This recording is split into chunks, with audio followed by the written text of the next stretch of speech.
So what this is about is, again, giving the organization an opportunity to succeed and to provide consistency to how it leads all of its changes. So that there are rapid launch protocols, there are strategy protocols, there are integration protocols. This is also thinking lean for change leadership. So how do we do this most effectively and keep doing it right? Right? So strategically, consciously, for all across all the changes. It's also a fantastic opportunity for those of us that constantly struggle at getting the senior leaders involved, as opposed to them delegating down to an initiative team, to getting the senior leaders to play their senior leadership role in leading and modeling changes consciously in the organization and being a part of what's required for the organization to have its change leadership capability do what it needs to do for the enterprise and its future. So, and the other thing is, it's the avenue to ensure the organization keeps getting better at leading its changes. Change isn't going away. In fact, any moment in time that an organization isn't undergoing change, that's the little blip on the screen, right? The rest of the time, it's in constant motion, adaptation, evolution, right?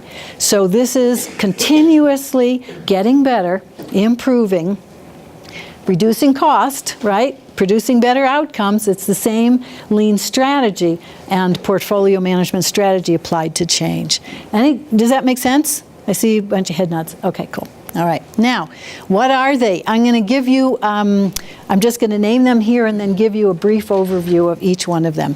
Enterprise Change Agenda is about aligning all of the changes, naming and aligning all of the changes going on in the organization so that the leaders themselves know, one, what is happening, is it the most strategic, I'll go into this in a moment, and are we set up to succeed at our most important changes. Common change process methodology, for us it's the CLR. Most organizations have so many different methodologies going on, they don't talk to each other. It's like different IT systems. Well, let's do lean. No, let's do project management. No, let's do quality improvement. No, let's do communications. Let's, you know, how do we get the same language, the same constructs in people's mind to accelerate talking to each other, integrating with each other, and being able to roll out? Change infrastructures and best practices, we frequently get, because of the depth of tools in the CLR, in the methodology, we frequently get people calling to say, we want to cherry pick. We want best practices unique to our organization so we can put together a best practice toolkit and teach our leaders and managers in that. So there's a great opportunity here to set up infrastructures and best practices for consistent use in the organization. Many organizations are taking on centers of excellence. And your organizations have those. Anyone not know what this is? Okay, so what we're after here is creating a center of excellence around what we call strategic change. Some people have translated this into change leadership or change management. We call it strategic change because we're going after the highest leverage initiatives for the transformation of the organizations. So creating a strategic change center of excellence, I'll give you a little bit more about what that's about.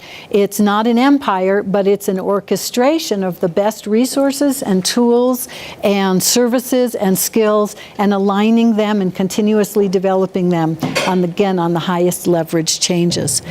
I'm going to give us, after we talk about the disciplines, a separate little overview of the role of strategic change consulting. I have a personal mission for the organizations that I work with that have an organization development department or a change management department, and they are in an identity crisis because they don't really know what they do or how to serve, to rebrand themselves as strategic change consulting. Lastly, the Strategic Change Office, which I'll go over very briefly. It is a C-suite, so executive level function, like Chief Change Officer, and we've had a couple, right? That actually looks after taking on all of this so that the organization not only makes decisions about what goes on its agenda, but manages its agenda most effectively, not taking on all those projects, but ensuring they're done effectively, ensuring they're done with the best conditions for success for their cost-effective, pace-effective, resource-effective delivery. Make sense to everybody? Okay.